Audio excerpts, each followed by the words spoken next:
আমি কে? প্রমাণ তো করো আমি কার ছেলে। গ্রেফতার হওয়ার মুহূর্ত থেকে সুনীল খারে একটাই কথা চিৎকার করে পুলিশকে বলে চলেছে যে তারা প্রমাণ করুক তার পরিচয় কি। আচ্ছা, এই কেসটা কি? হ্যাঁ মা বলো। তোর বাবা আর বেঁচে নেই। কি? এই বিষয়টি 2 বছর আগে উত্থাপিত হয়েছিল যখন সুনীলের বাবা পরশুরাম খারের জীবনাবসান হয়। পরশুরামের ভাই সদাশিব বিদ্যাকে পরশুরামের স্ত্রীর মর্যাদা এবং সুনীল ও মেঘনাকে তার সন্তানের অধিকার দিতে স্পষ্ট অস্বীকার করে। তোমাদের এই বাড়ির প্রতি আর বাড়ির লোকেদের প্রতি কোনো অধিকার নেই। ভাইয়ের কোনো ছেলে মেয়ে ছিল না। 20 বছর আগে 1993 সালে বিদ্যার প্রথম স্বামী তাদের বিয়ের কয়েকদিনের মধ্যেই অসুস্থতার কারণে মারা যান।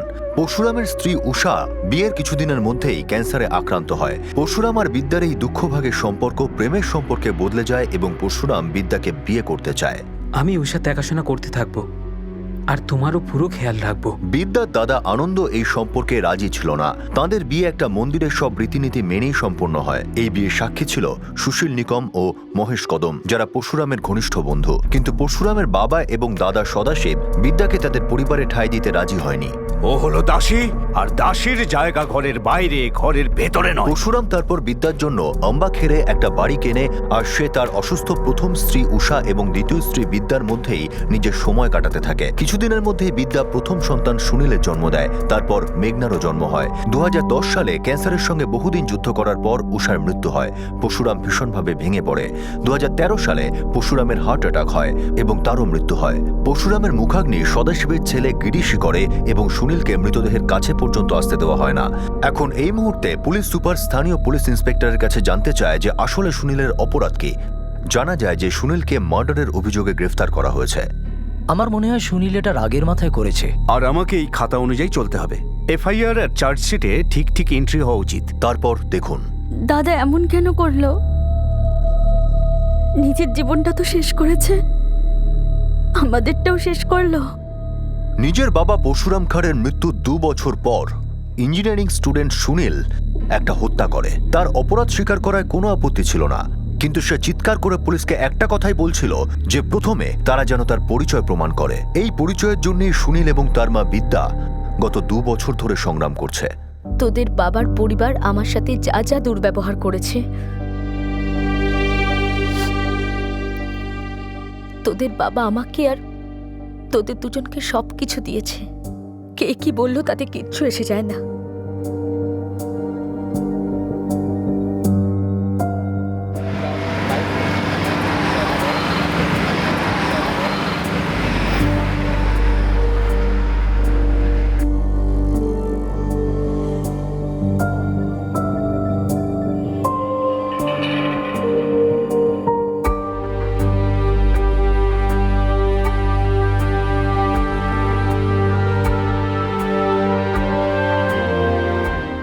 মা সামনের সপ্তাহে লাস্ট ডেট ফিস দেওয়ার। হ্যাঁ বাবা, চলে আসবে টাকাটা। কি করে আসবে মা? আমি বললাম না, তুই একদম চিন্তা করিস না। যেভাবে আগে আসতো এখনো চলে আসবে। শুধু তো লেখাপড়ায় যেন কোনো বাধা না আসে। তোর বাবা আর আমি এই স্বপ্নটাই তো দেখেছি।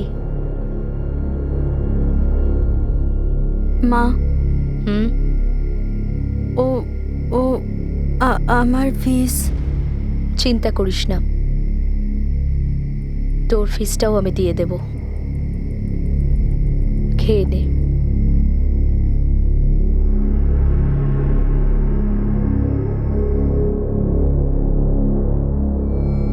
বিদ্যা, আপাতত আমি না হয় কিছু একটা জোগাড় করে নিচ্ছি, কিন্তু সবসময় তো এরকম জোড়াতালি দিয়ে চলতে পারে না।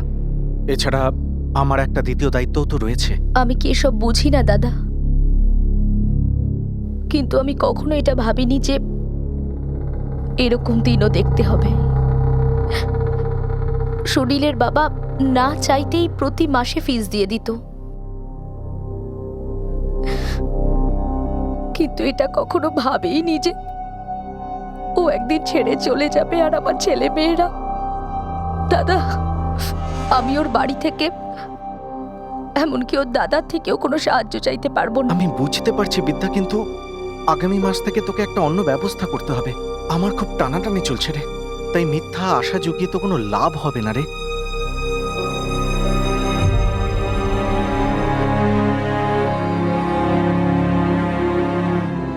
পরশুরামের মৃত্যুর পর বিদ্যা আর তার ছেলে মেয়েদের জীবন আপাদমস্তক বদলে গেল। বিদ্যার কাছে সংসার চালানো, সুনীল ও মেঘনার পড়াশোনা চালিয়ে যাওয়ার কোনো সম্বল ছিল না। সুনীল জানতো যে তার মা রক্ত জল করে খেটে চলেছে, কিন্তু তবুও তা কোনোভাবেই যথেষ্ট নয়। অসহায়তা সুনীলকে কুড়ে কুড়ে খাচ্ছিল। মেঘনাও এই অসহায়তা এবং নিরুপায় অবস্থার সঙ্গে জড়িয়ে পড়েছিল। মানছি যে দারিদ্র্যই মানুষের সবচেয়ে বড় শত্রু, কিন্তু যখন দারিদ্র্যের সঙ্গে সঙ্গেই মানুষের সম্মান ও তার পরিচয়ও কেড়ে নেওয়া হয়, তখন জীবন সব দিক থেকেই অসহায় হয়ে পড়ে। কখনো কখনো যদিও বা ভাগ্য সহায় হয়ে থাকে, কিন্তু বিদ্যাকে সেই সহায়তা পেতে অনেক কষ্ট করতে হয়েছে, মাথা কুটতে হয়েছে। আরে বিদ্যা, কি রতন দা? খবর শুনেছিস? কিসের খবর? তোর বড় ভাসুর সদাশিব জমি জায়গা বিক্রি করবে বলছে, ভাগাভাগি হচ্ছে। তোরা তো সহজে কিছু পাবি না। আমি বলছি কিছু একটা কর, তা নাহলে সারা জীবন ওই মাথা ঠুকবি বসে বসে। বিদ্যা, আমার বাবা কখনোই আমাদের বিয়েটাকে স্বীকার করে নেননি। আমাকে অনেক সময় অনেক অপমানও করেছেন, কিন্তু উনি কখনো আমার সঙ্গে কোনো অন্যায় করেননি। তুমিও না ছোট ছেলে, খুব ভালোবাসতেন উনি তোমাকে। হয়তো এই কারণের জন্যই নাসিকের যে 5 একর জমি উনি আমার নামে নিয়েছিলেন, ওটা আমার নামেই রেখেছেন। রাগ করে তার থেকে আমাকে বঞ্চিত করেননি। খুব বড় মনের মানুষ ছিলেন উনি। তোমার মনটাও তুমি ওনার থেকেই পেয়েছো। এখন আমার ইচ্ছে যে আমাদের ছেলে সুনীলও এইরকম মন পাক। নিশ্চয়ই, কেন নয়? বিদ্যা, ওই নাসিকের 5 একর জমি আমি এইভাবেই রেখে দেব। এটা আমার সুনীল আর মেঘনার জন্য বীমা হবে। যদি পরে কখনো দরকার পড়ে তো বিক্রি করে দেবো। মা, যদি এরকম হয় তো তাহলে ধরে নেবো বাবা আমাদের অনেক বড় বিপদ থেকে বাঁচালো। আরে হ্যাঁ রে, আমি তো এই জমির ব্যাপারে ভুলেই গেছিলাম। হ্যাঁ, এখন জানতে পেরেছি যে সদাশিব দাদা জমি বিক্রি করছে, ভাগাভাগি হবে। আমার হঠাৎ করেই মনে পড়েছে। মা, কিন্তু তুমি এই জমির সমস্ত কাগজ গুছিয়ে রেখেছো তো? না তো, ওই জমির কাগজপত্র তো আমার কাছে ছিলই না। তাহলে কি হবে? তুই চিন্তা করিস না, ওই জমির কাগজপত্র তোর দাদুর বাড়িতে নিশ্চয়ই আছে। কিন্তু এই বাড়িতে আমাদের তো ছায়া ঢোকার অনুমতি নেই। সব কাগজ সদাশিব কাকার কাছেই আছে। তোমার মনে হয় ওই জমির 1 ইঞ্চিও আমরা পাবো?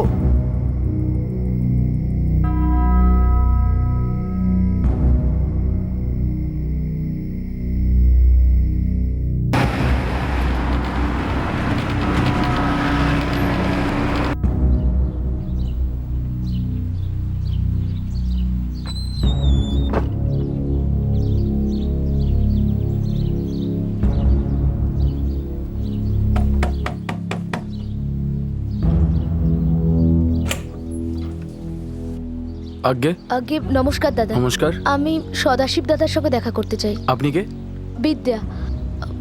বিদ্যা পরশুরাম খারে। ঠিক আছে, এখানেই দাঁড়ান।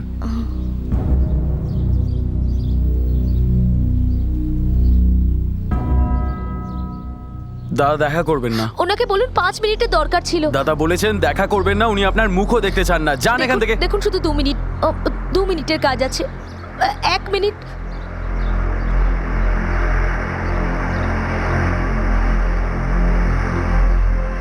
দাদা একটু পরে আসবেন, অপেক্ষা করুন।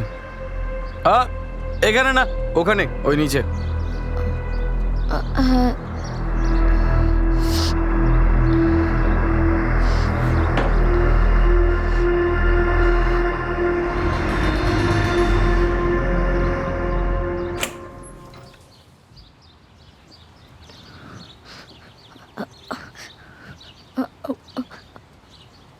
নমস্কার দাদা। তোকে তো পরিষ্কার করে বলেছিলাম না এই বাড়িতে পা রাখবি না, না তুই না তোর ছেলে মেয়ে। দাদা, আমার স্বামী পরশুরাম আমায় বলেছিল যে সুনীলের দাদু নাসিকে ওই 5 একর মতো জমি কিনেছিলেন সুনীলের বাবার জন্য। আমার বাবা তার ছেলের জন্য কি কিনেছিলেন বা কিনেননি তাতে তোর কি আসে যায়? আমার স্বামী আমাকে বলেছিল যে ওই জমিটাও সুনীল আর মেঘনার জন্য বাঁচিয়ে রেখেছে। ব্যাস ওই জমিটারই কাগজপত্র দরকার আমার। কি কি কি কি কি কি আবার বল। নাসিকে যে জমিটা আছে ওটা আমার স্বামীরই, ওকে ওর বাবা দিয়েছিলেন। আর যেটা আমার স্বামী তার ছেলে মেয়ের জন্য রেখে গেছে ওই জমিটার কাগজপত্র। এই শোন, তোর মাথা খারাপ হয়ে গিয়েছে, আমার মাথা খারাপ করিস না। যা, বেরিয়ে যা এখান থেকে। দয়া করুন দাদা, এই বংশেরই রক্ত আমার ছেলে মেয়ে, আর ওই জমিটা পাওয়া ওদের অধিকার। আমাদের বংশের রক্ত নিয়ে তুই কথা বলতে আসিস না। আমার ভাই পরশুরামের রক্ষিতা তুই। ভালোই ব্যবসা। তুই আরো কিছু ছেলে মেয়ে নিয়ে আসবি, আর ওই হারামির কুকুরের বাচ্চাগুলোকে আমি কি জমি বিলি করে বেড়াবো নাকি? এরকম কথা বলবেন না দাদা। পরশুরাম আর আমার মন্দিরে ভগবানের সামনে বিয়ে হয়েছিল, আর ওই জমিটা তো আমার ছেলে মেয়েদের ভবিষ্যৎ দাদা। শুধু ওই জমিটা দিয়ে দিন আমাদের, আমি আর কিচ্ছু চাইবো না। আমি লিখে দিতেও রাজি আছি। লিখে দিবি? হুমকি দিচ্ছিস আমায়? না দাদা, ভিক্ষা চাইছি। তার মানে তোর জমির দলিল দরকার, তাই তো? তাহলে যা, 7-12 প্রমাণ নিয়ে আয়। 7 আর কি যেন? আরে জমির প্রমাণপত্র থাকে সরকারের কাছে, আমি তারই কথা তোকে বলছি। ওতে কোথায় লেখা আছে পরশুরাম তোর ছেলের জন্য জমি লিখে দিয়েছিল? আমায় দেখা, তাহলে জমি তোর। কিন্তু ওই সব কাগজপত্র তো আপনার কাছে আছে দাদা। আমার কাছে তো অনেক কাগজ আছে, আর নাসিকের জমিরও আছে। পরশুরাম নিঃসন্তান অবস্থায় এই পৃথিবী ছেড়ে চলে গেছে, তাই আইন অনুযায়ী আমার ছেলেই সবকিছু পাবে। শুধু নাসিকের জমিই নয়, পরশুরামের সব সম্পত্তি শুধু এবং শুধুমাত্র গিরিশ পাবে। দাদা, আমার স্বামী কিন্তু নিঃসন্তান ছিল না। একটা ছেলে আছে ওর, একটা মেয়েও আছে। আপনি তো সবটা জানেন দাদা। জানলেই যে সে কথা মেনে নিতে হবে তা নয়। আইন দ্বিতীয় স্ত্রীকে মানে না, তো অবৈধ সন্তানকে কি করে মানবে? তোর ঝাঁসির রানী হবার শখ হয়েছে, তুই হ, আমার কিছু যায় আসে না। যা, সরকারি অফিসে গিয়ে 7-12 কাগজ নিয়ে আয়, আর প্রমাণ করে দিয়ে তোর 2 ছেলে মেয়ে আমার ভাই পরশুরামের বৈধ সন্তান। যদি এটা করতে পারিস, আমি লিখে দেবো জমি তোদের নামে।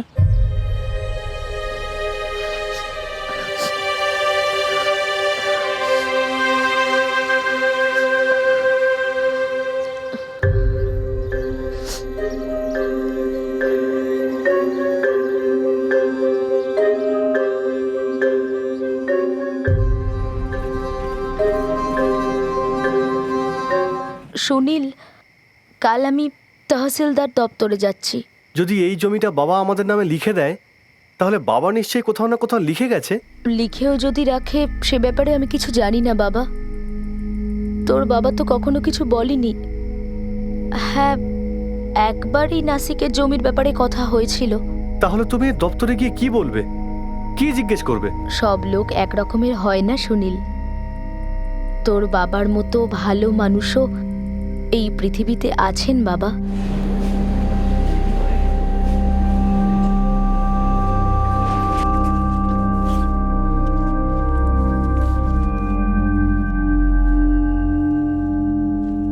এই দেখুন, একেই বলে 7-12। জমি কেশব খাঁড়ের নামে ছিল, আর উনি পরশুরাম খাঁড়ের নামে করে দিয়েছেন। পরশুরাম খাঁড়ে কারোর নামে এটা করেননি। আমার ছেলের নাম সুনীল খাড়ে, ও পরশুরাম খাড়ের ছেলে। কোথাও না কোথাও হয়তো ও লিখে গেছে যে ওর পরে এই জমি সুনীলই পাবে। এটা সরকারি কাগজ ম্যাডাম, এখানে কোথাও কিছু লেখা হয় না। এই যে জায়গাটা দেখছেন, এখানে পরের মালিকের নাম লেখা হয়, আর এই জায়গাটা খালি আছে। দেখুন, নিজে দেখে নিন। পরশুরাম খাড়ে আমার স্বামী ছিল, সুনীল ওর ছেলে। বাবার জমি তো ছেলেই পায়, তাই না? ম্যাডাম, আমি আপনার দুঃখ বুঝতে পারছি, কিন্তু আইন এসব কিছু বোঝে না, সে শুধু কাগজপত্রই বোঝে। হ্যাঁ, তো কাগজপত্র তৈরি করা যায়, তাই না? কোনো না কোনো আইনি ব্যবস্থা তো থাকবেই। আরে কত লোক তো হঠাৎ করেই মারা যান, তাহলে তারা কি তাদের অধিকারটা পায় না? দাদা, কোনো উপায় কি নেই? আমার বাচ্চাদের জীবনটা নষ্ট হয়ে যাবে। দেখুন, কোনো উপায় নেই, কিন্তু চেষ্টা করে দেখতে পারেন। বলুন না দাদা, আমি সব করতে রাজি আছি। আমাদের এই অফিস কাপসেবাড়ি কার্যালয়ের আন্ডারে পড়ে। আপনি ওখানে গিয়ে একটা আর্জি জানান। কিরকম আর্জি দাদা? আপনার ছেলের পুরো নাম ওখানের ফাইলে লিখুন, তাহলে ওর নাম 7-12 নথিতে উঠতে পারে। কিন্তু এটা একটা চেষ্টাই বলতে পারেন, হতেও পারে আবার নাও হতে পারে।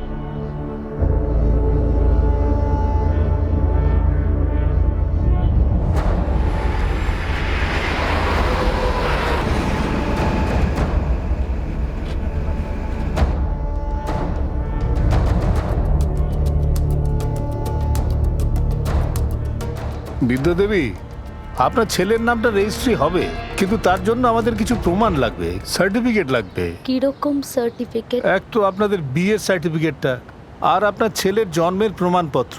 এছাড়া যে যে কাগজ আপনাদের কাছে আছে সব কাগজ নিয়ে আসুন। আপনি যে পরশুরাম বাবুর আইনত স্ত্রী, আর এই বৈধ বিবাহের পর আপনাদের ছেলের জন্ম হয়েছে। সুনীলের মাধ্যমিকের সার্টিফিকেট আছে আমার কাছে। ওখানে পরিষ্কার লেখা আছে বাবার নাম পরশুরাম কেশব খাড়ে। আর আপনাদের বিয়ের সার্টিফিকেট, ওটা ছাড়া তো প্রমাণ করাই যাবে না যে আপনি পরশুরাম বাবুর স্ত্রী। বিয়ের সার্টিফিকেট তো আমরা কখনো করাইনি। আসলে হয়েছে কি, আমাদের বিয়েটা মন্দিরে হয়, কিন্তু হ্যাঁ 4 জন সাক্ষী ছিলেন আমাদের বিয়ের। মন্দিরে সব নিয়ম মেনে বিয়ে হয়েছিল। পণ্ডিত মশাই কিছু না কিছু তো লিখে দিয়েছেন আপনাদের, তাতে নিশ্চয়ই লেখা আছে যে উনিই আপনাদের বিয়েটা দিয়েছেন। সেরকম কিছু লেখা তো নেই। দেখুন 20 বছর হয়ে গেছে। কোনো ছবি আছে কি? কেউ না কেউ নিশ্চয়ই কোনো ছবি তুলেছে। এক্ষুনি আপনি বললেন যে আপনার বিয়েতে 4 জন সাক্ষী ছিল। বিয়ের ছবি তো নেই, কিন্তু আমাদের বিয়েতে আমার পক্ষ থেকে আনন্দদা আর আমার দীপা বৌদি আর স্বামীর বন্ধু সুশীল বাবু আর মহেশ বাবু এরাই ছিল। আপনার বাড়ির লোকের সাক্ষী খুব একটা কাজের হবে না, কারণ তারা আপনার আত্মীয়। কিন্তু পরশুরামের বন্ধুরা যদি প্রমাণ করে দেয় তাহলে হবে। আর ওই পুরোহিত যদি লিখে দেয় যাতে মন্দিরের নাম, মন্দিরের ঠিকানা, বিয়ের তারিখ থাকতে হবে, তবেই আপনার আবেদনটা জোরালো হতে পারে।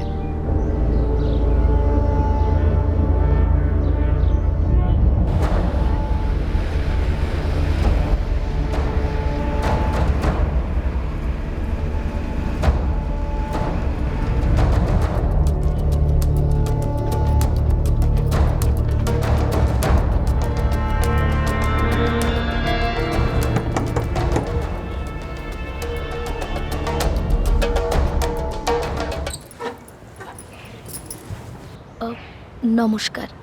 নমস্কার, আপনি কে? আমি বিদ্যা খাড়ে। এখানে মহেশবাবু থাকেন তো, আমি ওনার কাছেই এসেছি। মহেশ কদম?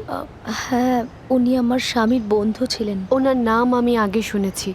আগে উনি এখানে থাকতেন। তাহলে এখন কোথায় থাকেন জানেন? শুনেছি উনি মারা গেছেন।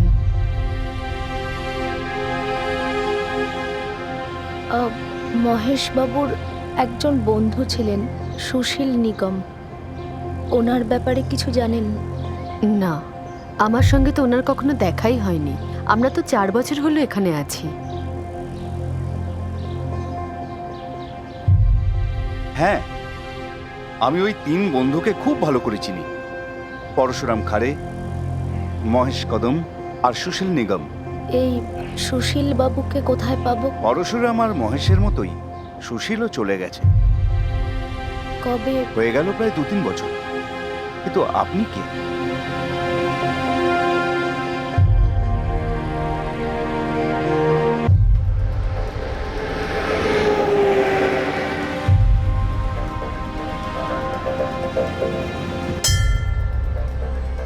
দিনকর উপাধ্যায় নাম ওনার। উনি তো আমার কাকা ছিলেন, কিন্তু 7 বছর আগেই উনি মারা গিয়েছেন।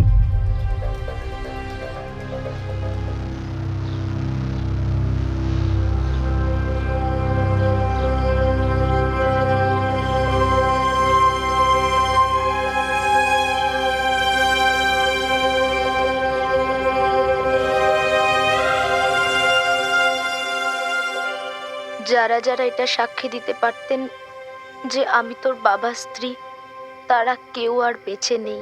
সুনীল এই জমিতে আমাদের জীবন বাঁচাতে পারে। মা ছাড়ো এইসব জমির কথা।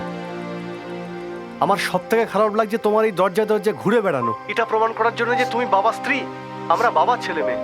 কাগজ না থাকলে কি সম্পর্ক থাকে না? আরে কে জানতো যে এরকম দিনও আসবে? না হলে কাগজ তৈরি করে রাখতাম। আমি কেন? তোর বাবাই রাখতো তৈরি করে।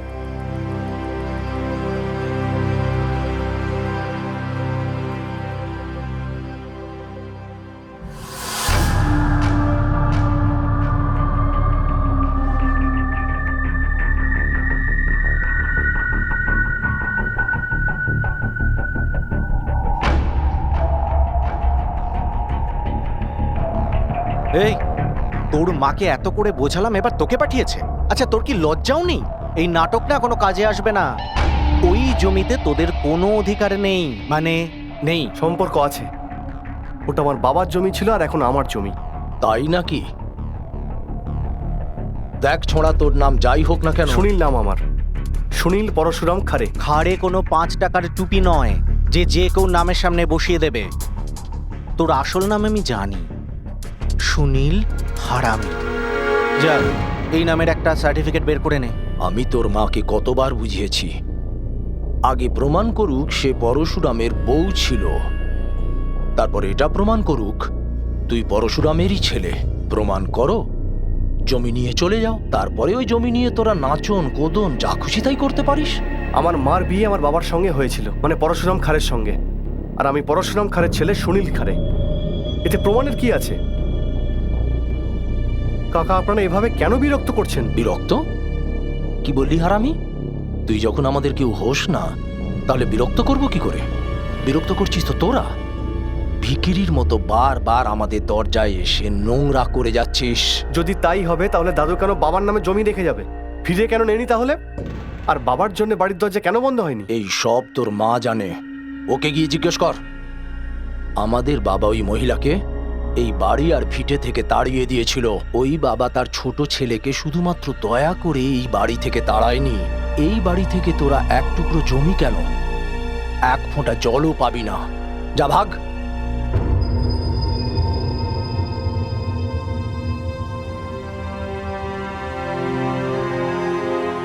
মা,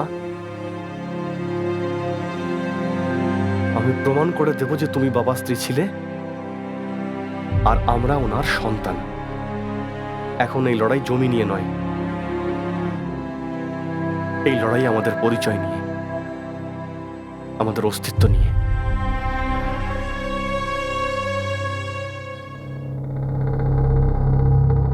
এটা তো কিছুই প্রমাণ করে না। কেন হবে না স্যার? উনি আমাদের বাবা ছিলেন, আমার মায়ের স্বামী। আমরা আর কি করবো এই সম্পর্ক প্রমাণ করতে? সুনীল, তোমার নাম 7/12-তে নথিভুক্ত করতে গেলে এই প্রমাণটা যথেষ্ট নয়। কিন্তু সাহেব, যারা যারা আমার বিয়েতে সেদিন ছিলেন, এমনকি পুরোহিত, তারা আর বেঁচে নেই। আমি কোথা থেকে প্রমাণ নিয়ে আসব? আর যে মানুষগুলো এই পৃথিবীতেই নেই তাদের নজিরপত্র চাইছে আইন, কিন্তু আমরা তো বেঁচে আছি, সেটার কি কোনো গুরুত্ব নেই? এত এত নিষ্ঠুর কি করে হতে পারে আইন? দেখুন, আইন ক্ষমা করবার জন্যও প্রমাণপত্র চায়। একটা উপায় আছে। আপনি যা বলবেন আমরা করতে রাজি স্যার। তোমরা একটা উকিল ঠিক করো, কোনো ছোট কোর্টে গিয়ে অথবা ডিস্ট্রিক্ট কোর্টে গিয়ে একটা পিটিশন ফাইল করো। কিরকম পিটিশন? তোমরা বলছো যে পরশুরাম খাড়ের বড় ভাই সদাশিব খাড়ে তোমাদের সঙ্গে পরশুরামের সম্পর্ক মানতে রাজি হচ্ছে না, তাই তো? হ্যাঁ। এখন তোমরা একটা পিটিশন ফাইল করো যে তোমাদের সঙ্গে পরশুরাম খাড়ের পত্নী এবং পুত্রের সম্পর্ক আছে, কিন্তু তা সত্ত্বেও তোমাদের প্রপার্টি থেকে বাদ দেওয়া হচ্ছে। নোটিশ পাঠাও। আর যদি এই কেসটা কোর্টে অ্যাডমিট হয়ে যায়, আর যদি তোমার বিয়েটা মেনে নেওয়া হয়, তাহলে তোমাদের নাম 7/12-তে আসাটা নিশ্চিত। আর যদি কোর্ট একবার সিদ্ধান্ত নিয়ে নেয়, তহসিল অফিসও অ্যাকশন নিতে বাধ্য।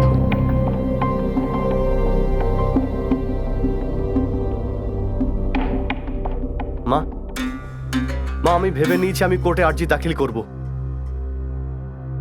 না রে বাবা, না। কোর্ট কাছারি পুরো চক্রবুহর মতো। কিছু যায় আসে না মা, চক্রবুহ হলে হবে। বাইরে এইভাবে দমবন্ধ হয়ে মরার থেকে ভালো যে চক্রবুহে ঢুকে যাওয়া, জান প্রাণ দিয়ে লড়ো। কিন্তু কয়েক বছর লেগে যাবে, আর তারপর তোর পড়াশোনার কি হবে? আরে সেটা তো শুধুমাত্র সার্টিফিকেট। তাছাড়া ডিগ্রির চেয়ে গুরুত্বপূর্ণ হলো আমার পরিচয়। এখন যদি আমার পড়াশোনা এখানে বাধা হয়ে দাঁড়ায়, তাহলে আমি সেটাও ছেড়ে দেবো। দেখ, তুই এসব কিচ্ছু করবি না। এই জমিটা আমাদের কেন দরকার? হ্যাঁ, যাতে তোর আর মেঘনার পড়াশোনা ঠিকভাবে হয়। আগামী দিনগুলোয় যেন টাকার সমস্যা না হয়, ঠিক সময় ফিস দেওয়া যায়। দেখ বাবা, মেঘনার তো বিয়েও ঠিক হয়ে গেছে। হ্যাঁ, জানি যে ছেলের বাড়ি থেকে কিছু চাইনি, কিন্তু আমাদের তো দিতে হবে।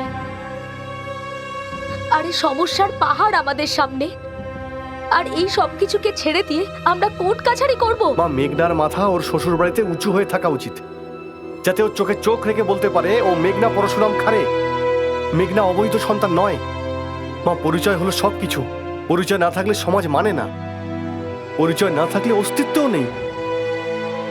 আর আমি এটা দেখিয়ে দিতে চাই খারে পরিবারকে, ওরা যদি সারা জীবন আমাদের ঘৃণা করে, দূরে সরিয়ে রাখে, তাহলে আমি প্রমাণ করে দেব ওই সদাশিব খারে আর গিরিশ খারেকে যে আইন অনুযায়ী আমরা ওই পরিবারের সন্তান, ওই বংশেরই রক্ত।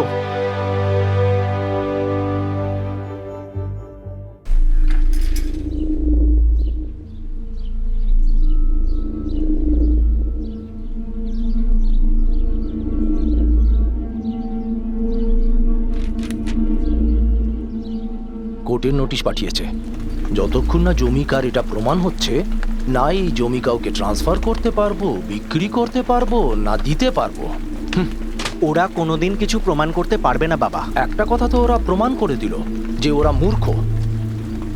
এবার দেখি কতটা শক্তি আছে লড়বার জন্য। মামলা শুধু জমির রইল না, এটা আমাদের বংশের সম্মানের প্রশ্ন হয়ে দাঁড়িয়েছে। এই লড়াই এখন আর শুধু জমির লড়াই ছিল না। সুনীল আর তার মা বিদ্যার জন্য এটা জরুরি হয়ে দাঁড়ায় যে তারা এটা প্রমাণ করুক তারা অবৈধ নয়। বহু বছর আগে যা আইনসম্মতভাবে করা যায়নি, তারই প্রয়াস এবার করা হচ্ছিল। এক মা ছেলে আদালতের দরজায় আর্জি জানাচ্ছিল যে বিদ্যা এবং পরশুরামের সম্পর্ক যেন আইনের বৈধতা পায়, যাতে দুই সন্তান তাদের বাবার পরিচয় পেতে পারে আর তাদের অস্তিত্বের আইনি স্বীকৃতি মেলে। স্যার, সুনীল খারে আর মেঘনা খারে, যারা বিদ্যা খারের সঙ্গে এই জয়েন্ট পিটিশন করেছে, এই তিনজনই নিজে থেকে স্বীকার করে নিয়েছে যে পরশুরাম খারের পরিবার আছে।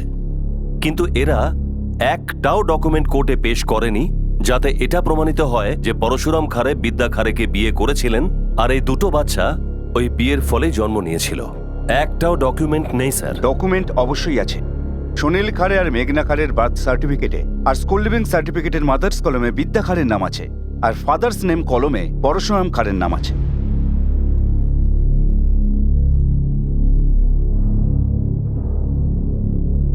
স্যার, আমি যদি বাইরে গিয়ে কোনো পাথরকে শূন্যে ছুঁড়ে দিই, তাহলে ওই পাথরটা গিয়ে কোনো না কোনো পরশুরামের মাথায় ঠিকই পড়বে।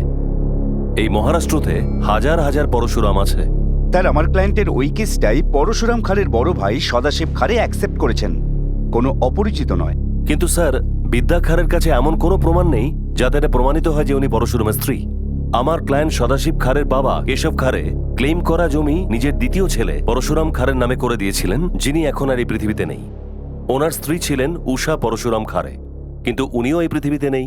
এই দম্পতির কোনো সন্তান নেই, আর সেই জন্যই section 10 of the Hindu subsection act 1956 এর জন্য পরশুরাম খারের সমস্ত প্রপার্টি আইন অনুযায়ী ওনার ভাই সদাশিব কেশব খারের ছেলে গিরিশ সদাশিব খারের পাওয়া উচিত।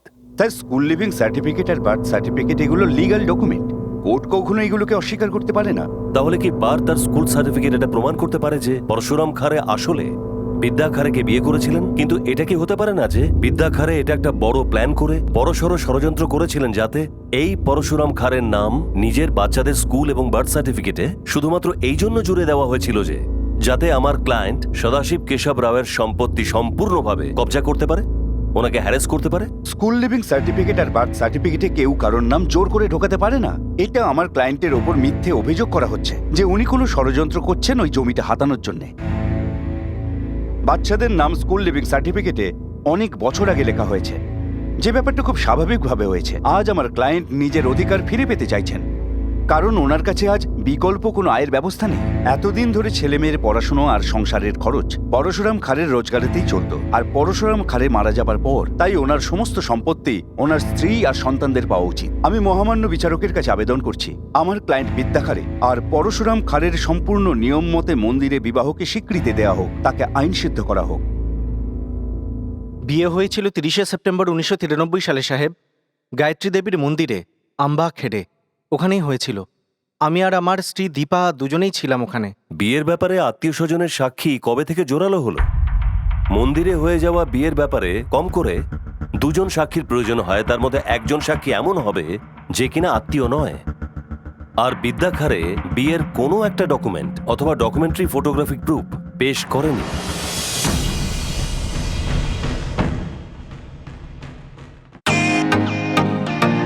Welcome to Beaton world. How may assist you? নতুন ফ্ল্যাটের জন্য একটা স্ট্যান্ড ফ্যান আর কুলার নেব। এই পচা গরম থেকে একটু স্বস্তি চাই। বাজার চলতে সব ব্র্যান্ড আর ভরসাযোগ্য নয়। তার জন্য তো আমাদের ফ্যান আছে, all purpose bullet table fan, ceiling fan. আমাদের সিলিং ফ্যান কিন্তু 30 মাসের ওয়ারেন্টি সহ পাওয়া যায়। আছে ফারাটা 2 বছরের ওয়ারেন্টি, 17 থেকে 20 মিটার এয়ার ফ্লো। মধ্যবিত্তের সাধ্যের মধ্যে একমাত্র ভরসাযোগ্য ব্র্যান্ড বিটন। আমাদের কুলারের কিন্তু অনেক range, 45 litres, 50 litres, 70 litres, 90 litres, 110 litres. Honeycomb সহযোগে বিটনের সব কুলারের ওয়ারেন্টি 1 বছর। চেনা হাওয়ায় অচেনা অনুভূতির জন্য একমাত্র আদর্শ বিটন। গরমে স্বস্তি পেতে বিটনের ফ্যান হোক বা কুলার, আজই আনুন বাড়িতে। Vuitton, digitally yours. মন্দিরে হয়ে যাওয়া বিয়ের ব্যাপারে কম করে দুজন সাক্ষীর প্রয়োজন হয়, তার মধ্যে একজন সাক্ষী এমন হবে যে কিনা আত্মীয় নয়। আর বিদ্যা খারে বিয়ের কোনো একটা ডকুমেন্ট অথবা ডকুমেন্টারি ফটোগ্রাফিক প্রুফ পেশ করেনি। মহামান্য, আমি এই কথাটা অস্বীকার করছি না যে এই মহিলার সাথে আমার ভাই পরশুরামের কোনো সম্পর্ক ছিল না। আমি এটাও অস্বীকার করছি না যে এই মহিলা 20 বছর আগে আমার ভাই পরশুরামের সঙ্গে আমাদের বাড়িতে এসেছিলেন। ওই সময় আমার ভাইয়ের স্ত্রী উষা ছিলেন। 5 বছর আগে তিনি মারা গেছেন। এই মহিলা আমার ভাই পরশুরামের স্ত্রী কখনোই ছিলেন না। আপনারা শিক্ষিত, বুদ্ধিমান, আপনারাই বলুন, একজন পুরুষের 2জন স্ত্রী কি কখনো হতে পারে? এই কেসটাও দেশের অন্যান্য কেসগুলোর মতো চলতেই থাকলো। তার মাঝেই মেঘনার বিয়ে হলো, সুনীলের ইঞ্জিনিয়ারিং পড়া বন্ধ হয়ে গেল, কিন্তু কেস চলতেই থাকলো। সংসার খরচ চালানোয় মাকে সাহায্য করতে সুনীল মেকানিকের চাকরি করা শুরু করলো। বিদ্যার সামনে ভবিষ্যৎ বলতে এখন আর কিছুই নেই। সে শুধু বর্তমানের 2টো রুটি আর মাথার উপর ছাদের জন্য সংগ্রাম করছিল। পরশুরাম আর সে 2 সন্তানের জন্য যা কিছু ভেবেছিল তা এখন শুধুই স্মৃতি। সুনীল আর তার মা বিদ্যা কোর্টে এটা প্রমাণ করতে পারেনি যে পরশুরাম আর বিদ্যা কখনো বৈধ বিবাহ করেছিল।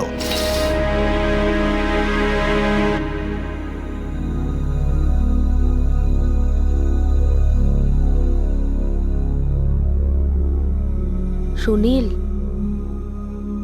আরে আমরা লড়ি হারি, ভাগ্যের হয়তো এটাই পরিহাস। এখন জমিটা নিয়েই বা কি হবে? তুই তো আর পড়াশোনা করবি না, মেঘনাও নিজের শ্বশুর বাড়িতে আছে। শুধু 2 বেলার রুটি আর মাথার উপর ছাদের দরকার।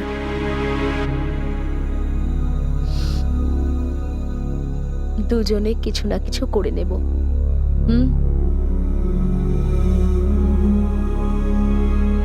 ওই প্রপার্টিটা, ওর ব্যাপারে আমরা কিছু জানতামই না। আমার মায়েরও মনে ছিল না। ওই প্রপার্টিতে আমাদের অধিকার থাক বা না থাক, তাতে আমার কিছু যায় আসতো না। কিন্তু গায়ে লেগেছিল ওই অপমানটার, ওই অপবাদের, ওই গালিগালাজের। সুনীলের মনের ক্ষত এখন ক্যান্সারে পরিণত হয়েছিল। তার রক্ত ফুটতে শুরু করেছিল। সুনীল এই কয়েক বছরে এমন এক মানুষ হয়ে উঠেছিল যাকে ইঞ্জিনিয়ারিং এর প্রতিভাবান সুনীল হয়তো কখনো চিনতেই পারত না। তার ভিতরে নিরাশা, ফ্রাস্ট্রেশন আর রাগ তিনটেই ফুলে ফেপে উঠছিল। আর তারপর ছেটানো হলো সেই ক্ষততে নুন। বিদ্যা খাড়ে আর সুনীল খাড়ের উপর একটা অ্যাটাক হলো।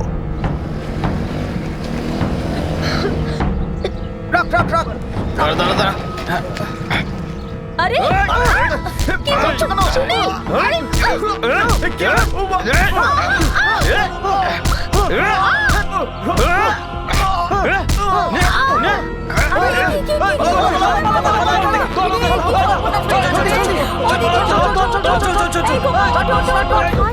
কি অবস্থা, কত রক্ত বেরোচ্ছে গো। চলো চলো চলো।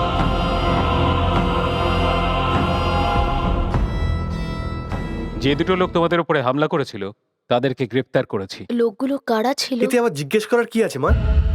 স্যার, আপনি সদাশিব খাড়ে আর গিরিশ খাড়েকে গ্রেপ্তার করুন। সুনীল, আমাদের পরিচয় মিটিয়েও এদের শান্তি হয়নি, এখন আমাদের প্রাণে মেরে ফেলতে চায়।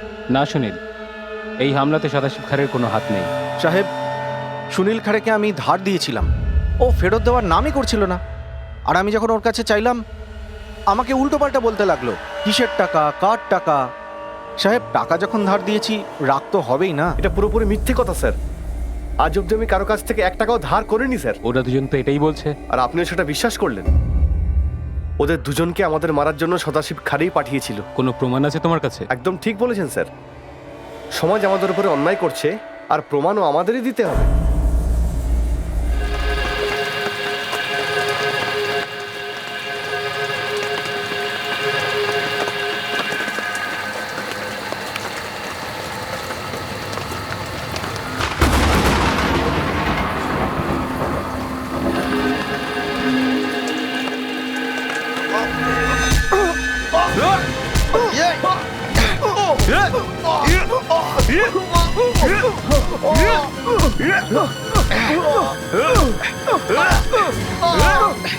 আরে তোমরা, সুনীল, আরে আরে কারা তোমরা? আরে দাদা, তোমরা কোথায় আছো? মেরে ফেললো আমার ছেলেটাকে। আরে কেউ এসো। সুনীল, কি করছো? কেন মারলে আমার ছেলেটাকে?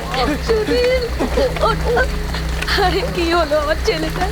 সুনীল, আরে আমরা কার কি ক্ষতি করেছি?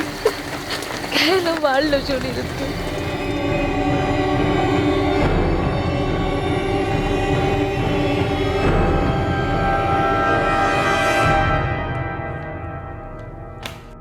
স্যার, যখন কেস ফাইল হয়েছিল, অভিযোগকারীরা সুনীলের পুরো নাম লেখাননি। বলেছিলেন ওনারা পুরো নাম জানেন না, আর সুনীলকে সেটাও ওনারা জানেন না। সুনীল নাম সাহেব, আম্বাখেড় গ্রামে থাকে। সুনীলের পুরো নামটা কি? চেনো তুমি ওকে? পুরো নাম তো জানি না সাহেব, আর না আমি ওকে চিনি। ওকে, কার ছেলে, কোথায় থাকে, কি করে, আমি জানি না।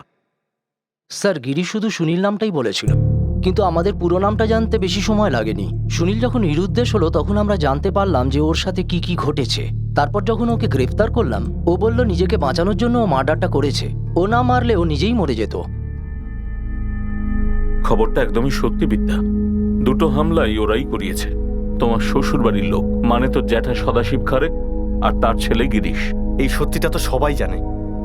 কিন্তু ওনারা কেন এমন করবেন? ওনারা তো জানেন যে আর আমরা কিছু করতে পারবো না। ওদের মনে হয়েছে কোনো একদিন হয়তো সুনীল এটা প্রমাণ করবে যে সুনীল পরশুরামেরই ছেলে, আর তারপর ওই জমি ওদের সুনীলের নামেই করতে হবে। সুনীলের কিছু প্রমাণ করার দরকার নেই। সুনীল পরশুরাম আর আমার ছেলে, আমি ওনার স্ত্রী। আর এই সত্যিটা কখনো বদলাবে না। আসলে ব্যাপারটা হলো যে আমরা ওই বাড়িটার থেকে অনেক দূরে থাকি, তাই ওরা কাপুরুষের মতো এখানে আসে আর আমাদের মেরে চলে যায়। যদি আমরা ওই গ্রামে থাকতাম, ওদের গ্রামেই থাকতাম, তাহলে কি ওদের এত সাহস হতো আমাদের মারার? সুনীল, রতনদা, আমি ভেবে নিয়েছি, এবার আমরা ওই গ্রামে গিয়েই থাকবো, ওই বাড়িটার সামনেই থাকবো। এবার দেখি কত সাহস আছে ওই লোকগুলোর। বিদ্যা আর তার ছেলে সুনীল তাদের পরিচয়ের লড়াই এখন আরসগাঁওতে গিয়ে লড়বে বলে স্থির করে। এ ছিল সেই গ্রাম যেখানে 20 বছর আগে বিদ্যা অপমানিত হয়েছিল, আর পরশুরাম তাকে অন্য গ্রামে নিয়ে গিয়েছিল যাতে দুই সংসারের মধ্যে দ্বন্দ্ব সৃষ্টি না হয়। এখন প্রশ্ন শুধু পরিচয় আর জমির ছিল না, এখন প্রশ্ন ছিল জীবন এবং মৃত্যু। Welcome to Beaton world. How may I assist you? নতুন ফ্ল্যাটের জন্য একটা স্ট্যান্ড ফ্যান আর কুলার নেব। এই পচা গরম থেকে একটু স্বস্তি চাই। বাজার চলতে সব ব্র্যান্ড আর ভরসাযোগ্য নয়। তার জন্য তো আমাদের ফ্যান আছে, all purpose bullet table fan, ceiling fan. আমাদের সিলিং ফ্যান কিন্তু 30 মাসের ওয়ারেন্টি সহ পাওয়া যায়। আছে ফারাটা 2 বছরের ওয়ারেন্টি, 17 থেকে 20 মিটার এয়ার ফ্লো, মধ্যবিত্তের সাধ্যের মধ্যে একমাত্র ভরসাযোগ্য ব্র্যান্ড বিটেন। আমাদের কুলারের কিন্তু অনেক range, 45 litres, 50 litres, 70 litres, 90 litres, 110 litres.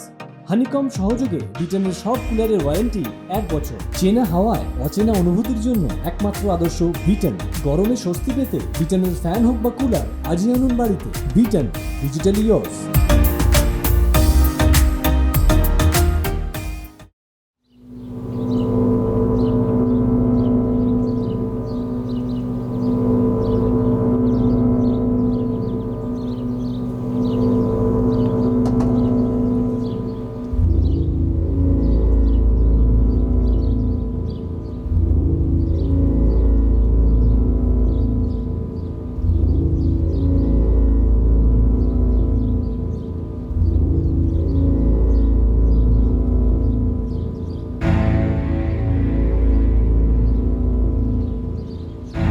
এদিকে শোন। হ্যাঁ, কি হচ্ছে এসব? ছাড়ো না, পাগল হয়ে গেছে। বাড়ির সামনেই বাড়ি ভাড়া নিয়ে রয়েছে। তুমি চা খাও। দেখাও দেখাও, যত নাটক দেখানোর দেখাও। তোমরা চিরকাল ওই থেকে যাবে, অবৈধ হারামি কুত্তা। হ্যাঁ! তুমি আমার ভাইয়ের জমি পাবে না, তার নামও পাবে না। তোরা সমাজের কলঙ্ক হয়েই থাকবি, কুত্তা হারামি। এবার কাকে আবার নিজের বাবা বানাতে চলেছিস? বলে ফেল। বলি মা ছেলে দুজনে মিলে একটা কোম্পানি খুলে ফেল, পেশাদার হারামি। যেখানেই টাকা দেখিস কুত্তার মতো ল্যাজ নাড়াতে চলে যাস। ভিখারি, নিচু জাত।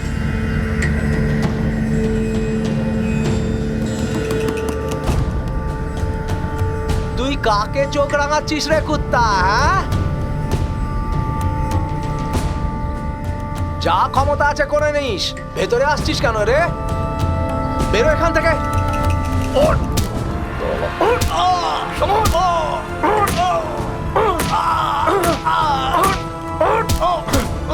সুনীল! সুনীল! আরে কি করছিস নাকি সুনীল? বাবা! আরে দাদা! আরে কেউ ওকে ছাড়া! আরে আমাদের মারতে চেয়েছিলি না? এখন নিচে শেষ হয়ে গেছিস। শেষ, সব শেষ। এই কুত্তা আমার বাবাকে মারছিস কেন? আরে আমার বাবাকে মেরে ফেললো। কুত্তার বাচ্চাটাকে কেউ আটকাও। আরে দাদা, কি হলো? আরে ওকে কেউ আটকাও। আমার বাবাকে মেরে ফেললো। বাবা! আরে বাবা, কি হয়ে গেল? বাবা! শালা কুত্তা! বাবা! বাবা! বাবা! আমি ওকে বলেছিলাম এখানে থাকবো। আমারও ততটাই দোষ, আমিও ততটাই অপরাধী।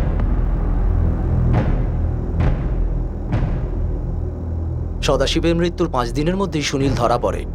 ও অপরাধ স্বীকার করেছে, কিন্তু এফআইআরে ওর নাম কি লেখা হবে এই নিয়েই ও চেঁচামেচি করছিল। বল। আরে নিকুচি করছে অপরাধের। আমি একবার না 1000 বার লিখে দিতে রাজি আছি যে আমি সদাশিব খারেকে মেরে ফেলেছি, কিন্তু আমাকে এটা বলুন যে এফআইআরে আমার কি নাম রয়েছে। কি এক কথা বলে চলেছিস বারবার? তোর নামের মধ্যে আছেটা কি? নাম অনেক কিছু হয় স্যার। আপনি ভাগ্যবান যে বিনা লড়াই করে, বিনা কিছু না করেই নাম আপনি পেয়েছেন। অনেক লোকের এরকম ভাগ্য হয় না স্যার।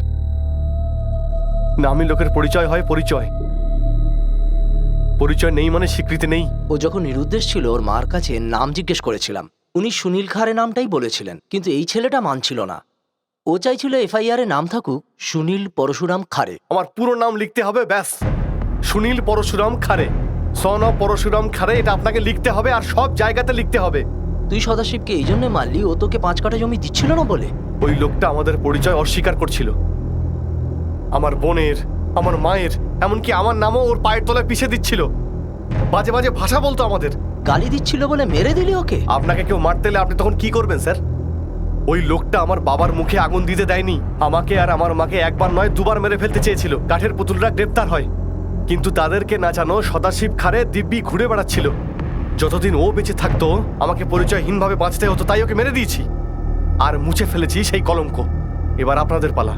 আমার পরিচয় আমাকে দিন, তখন আমি নিজেকে সারেন্ডার করব। যা খুশি আমাকে সাজা দিন, কিন্তু বিনা পরিচয়ে আপনি আমাকে ছুঁতেও পারবেন না। আগে প্রমাণ করুন, আগে প্রমাণ করুন যে আমি আছি। প্রমাণ করুন যে আমার বাবা ছিল। প্রমাণ করুন যে আমি পরশুরাম খারের ছেলে সুনীল খারে, আর আমার গায়ে যে রক্ত বইছে সেটা পরশুরাম খারের। আমি শুধু আমার পরিচয় চাই, ব্যাস। স্যার, আমরা সুনীলের বার্থ সার্টিফিকেট আর স্কুল লিভিং সার্টিফিকেট চেক করেছি, দুটোতেই বাবার নাম পরশুরাম খারে লেখা আছে। তাই এফআইআরেও আমরা পরশুরাম খারে লিখে দিয়েছি। আর চার্জশিটও ঠিক করে লিখে দিও, কোনো ভুলভাল যেন না হয়, দোষী যাতে ছাড়া না পেয়ে যায়। স্যার।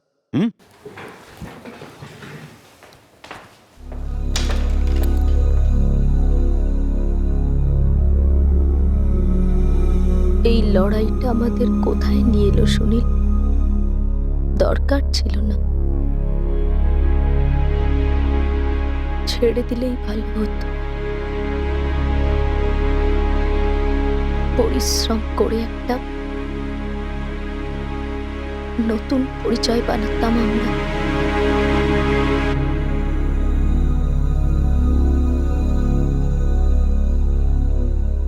এখন আমরা কি সুনীল?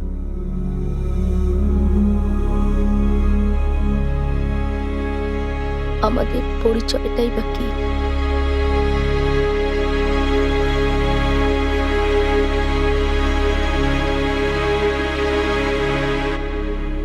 সুনীল পরশুরাম খাড়েকে আইপিসির ৩০২ ধারা অনুযায়ী হত্যার অপরাধে গ্রেফতার করা হয়েছে। আপাতত সে আইনি হেফাজতে রয়েছে। সুনীল উদ্দেশ্য এবং স্বভাবসিদ্ধভাবে ক্রিমিনাল ছিল না, একজন প্রতিভাবান ইঞ্জিনিয়ারিং স্টুডেন্ট ছিল যে নিজের পরিচয় প্রতিষ্ঠার জন্য আবেগে তাড়িত হয়ে এক সাংঘাতিক অপরাধ করে বসে, যা তার কখনোই করা উচিত হয়নি। সুনীলের এই অপরাধের জন্য নিশ্চয়ই শাস্তি হবে, কিন্তু সুনীল আর তার মা বিদ্যার দুর্দশা একটা গুরুত্বপূর্ণ বিষয়ে আলোকপাত করল, আর তা হলো দ্বিতীয় স্ত্রী আর তার সন্তানদের অধিকার, যখন স্বামী তার প্রথম স্ত্রীর সঙ্গে আইনসম্মতভাবে বিবাহ বিচ্ছেদ করেনি। আমাদের দেশের আইন অনুযায়ী এমন সম্পর্ক স্বাভাবিকভাবে সম্পত্তির উত্তরাধিকারের কোনো ভাগ পায় না। যদি এমন সম্পর্ককে আইনের আওতায় আনার চেষ্টা করা হয়, তাহলে সেই স্বামীর বিরুদ্ধে দ্বিতীয় বিবাহ অর্থাৎ বাইগামির কেস দায়ের হবে, আর তারপর পরিস্থিতি অনুযায়ী এক বা দুজন স্ত্রীকেই স্বামীর সঙ্গে সংঘর্ষ চালাতে হয় ভরণ পোষণের জন্য, নিজের ও নিজের সন্তানদের দেখাশোনার জন্য। বিদ্যা এবং পরশুরামের সম্পর্ক যেদিন থেকে গড়ে ওঠে, সেই দিন থেকেই তারা উভয় সংকট আর সমস্যায় জর্জরিত হয়ে পড়ে। উষা এবং বিদ্যা দুজনের ভালোবাসা এবং অনুভূতি পরশুরামকে সমানভাবে টেনে রেখেছিল, আর পরশুরামও দুজনের সঙ্গে সমান সুবিচার করছিল আর কর্তব্য পালন করছিল।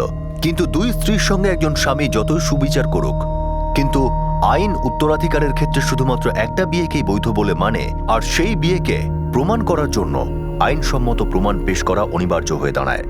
একদিক থেকে দেখতে গেলে সুনীল এমন একটা পরিস্থিতির শিকার ছিল যার মধ্যে তার জন্ম হয়নি ঠিকই, কিন্তু যার কারণে তার জগৎ বদলে গেল।